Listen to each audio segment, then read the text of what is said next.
జీవనరసం వీక్షకులకి స్వాగతం సుస్వాగతం. మీ అందరికీ నమస్కారం.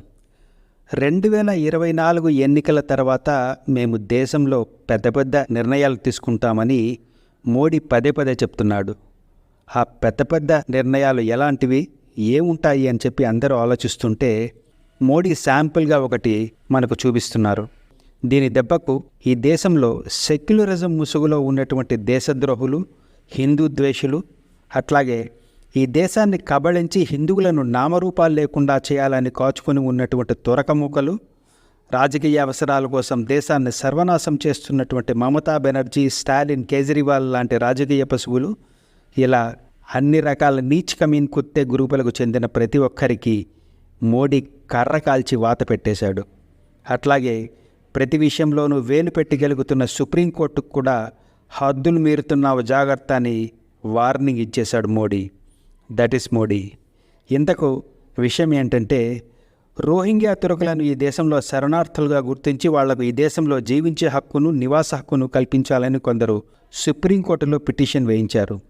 ఈ పిటిషన్కు కౌంటర్ వేయమని సుప్రీంకోర్టు భారత ప్రభుత్వాన్ని ఆదేశించింది.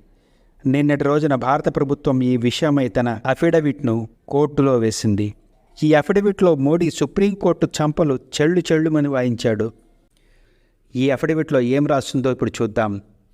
రోహింగ్యా తురకలు అక్రమంగా దేశంలోకి చొరబడిన దొంగలు, దుండగులు.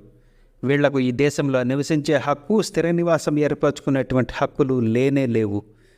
వీళ్లకు ఆర్టికల్ 21 ప్రకారం కేవలం తాత్కాలికంగా ప్రాణాలతో ఉండే హక్కు మరియు లిమిటెడ్గా తిరిగేటువంటి అవకాశం మాత్రమే ఇవ్వబడుతుంది. భారతదేశ పౌరులది. ఈ దేశం అక్రమ వలసదారులది కాదు. అక్రమ వలసదారులకు ఇక్కడ స్థానం లేనే లేదు. ఈ రోహింగ్యా గుంపులు మయన్మార్లో వేల సంఖ్యలో హిందువులను హత్యలు చేసినారు కాబట్టి అక్కడ బౌద్ధ సన్యాసులు వీళ్లను చావగొట్టి ఆ దేశం నుండి పూర్తిగా తరిమివేసినారు. ఆ విధంగా హత్యలు చేసి పారిపోయిన వీళ్ళు బంగ్లాదేశ్ వచ్చి బంగ్లాదేశ్లో కూడా తన్నులు తిని అక్కడి నుంచి వీళ్ళు భారతదేశంలోకి అక్రమంగా చొరబడినారు. భారతదేశం UNHRC సంబంధించిన ఎలాంటి అంతర్జాతీయ ఒప్పందాల మీద సంతకాలు చేయలేదు కాబట్టి భారతదేశానికి యునైటెడ్ నేషన్స్ అక్రమ వలసదారులకు సంబంధించిన చట్టాలు ఏవీ కూడా వర్తించవు.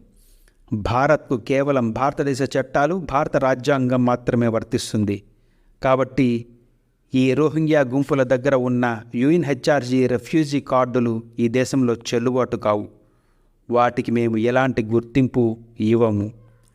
ఈ దేశంలోకి ఇప్పటికే లక్షల సంఖ్యలో ఈ రోహింగ్యాలు చొరబడి దేశ సరిహద్దు రాష్ట్రాల్లో, ముఖ్యంగా వెస్ట్ బెంగాల్, అస్సాం రాష్ట్రాల్లో సరిహద్దు జిల్లాల్లో వీళ్ళు మెజార్టీలుగా తయారై అక్కడ శాంతి భద్రతల సమస్యలను తీవ్రంగా సృష్టిస్తున్నారు.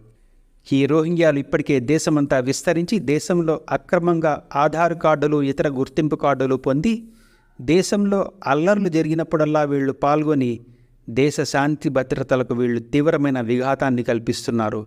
వీళ్ల వలన దేశ భద్రతకు ఇప్పటికే తీవ్రమైన ముప్పు ఏర్పడింది. భారతదేశం 1951 international refugee convention and protocol అనే అంతర్జాతీయ ఒప్పందం మీద సంతకాలు చేయలేదు కాబట్టి ఆ చట్టాలు ఈ అక్రమ వలసదారులకు ఏమాత్రము మన దేశంలో వర్తించవు. వీళ్లకు కేవలం మన భారతీయ చట్టాలు మాత్రమే వర్తిస్తాయి.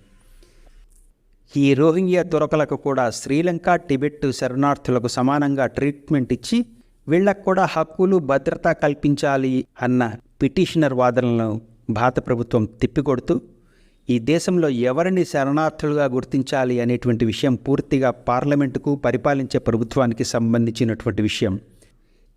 ఈ ప్రభుత్వ పాలసీకి సంబంధించిన విషయాలలో కోర్టులు తమ పరిధులను దాటి జ్యుడిషియల్ ఆర్డర్ ద్వారా తమకు ఇష్టం వచ్చిన నిర్ణయాలు చేస్తే ఒప్పుకునే ప్రసక్తే లేదు. ఈ విషయాలు కోర్టుకు సంబంధం లేని విషయాలు, ఎవరూ హద్దులు మీరి ప్రవర్తించకూడదు అంటూ సుప్రీంకోర్టును కేంద్ర ప్రభుత్వం నీ హద్దుల్లో నీ ఉండు అంటూ పరోక్షంగా హెచ్చరికలు జారీ చేసేసింది. సో ఈ విధంగా మోడీ ప్రభుత్వం సుప్రీంకోర్టుకు గట్టిగా హెచ్చరికలు చేసింది. ఈ దేశంలో ఇప్పటికే ఈ రోహింగ్యాల వలన విపరీతంగా మనకు అల్లర్లు జరుగుతున్నాయి. దేశంలో ఎక్కడ ఎప్పుడు అల్లర్లు జరిగినా ఈ గుంపులు పార్టిసిపేట్ చేస్తూ, రాళ్లు రువ్వుతూ, ఇళ్లకు నిప్పులు పెడుతూ, వాహనాలను ధ్వంసం చేస్తూ విచ్చలవిడిగా అరాచకాలు సృష్టిస్తున్నాయి. పాకిస్తాన్ తీవ్రవాద సంస్థ జైషే మహమ్మద్ మన దేశంలో ఈ రోహింగ్యాలకు ట్రైనింగ్ ఇచ్చి మన దేశంలో పలు చోట్ల దాడులు చేయించాలని కుట్రలు పన్నిన విషయాలు కూడా బయటపడ్డాయి. హైదరాబాదులోని పాత బస్తీలో వీళ్ళు తీవ్రవాద కార్యక్రమాల్లో పాల్గొంటున్నారని వార్తలు కూడా చాలాసార్లు వచ్చాయి. మయన్మార్లో హిందువులను వేల సంఖ్యలో హత్యలు చేసిన వీళ్లకు తిరిగి హిందూ దేశంలో స్థానం కల్పిస్తే వీళ్ళు మళ్ళీ హిందువులను హత్య చేయకుండా ఉంటారా? మీరే చెప్పండి. కానీ దౌర్భాగ్యం ఏమిటంటే వాళ్ళ రాజకీయ జీవితం కోసం ఈ ముష్కర గుంపులను దేశంలోకి అనుమతించి వాళ్లను ఓటు బ్యాంకుగా మార్చుకుంటున్న దేశద్రోహులైనటువంటి మమతా బెనర్జీ, కేజ్రీవాల్, స్టాలిన్, విజయన్ లాంటి ముఖ్యమంత్రులు దిగజారిపోయి బతుకుతూ దేశ భద్రతకు, సామాన్య ప్రజల జీవితాలకు చాలా ప్రమాదాన్ని తీసుకొని వస్తున్నారు. కాబట్టే ఇట్లాంటి దరిద్రులకు ఓటు వేయకుండా కేవలం దేశం కోసం, దేశ భద్రత కోసం మాత్రమే ఆలోచించేటువంటి పార్టీలకు, మోడీ లాంటి వాళ్లకు ఓట్లు వేసి మనం మన దేశాన్ని, మన బ్రతుకులను కాపాడుకోవడం మనందరి కర్తవ్యం. మీ అందరికీ సెలవు. నమస్కారం.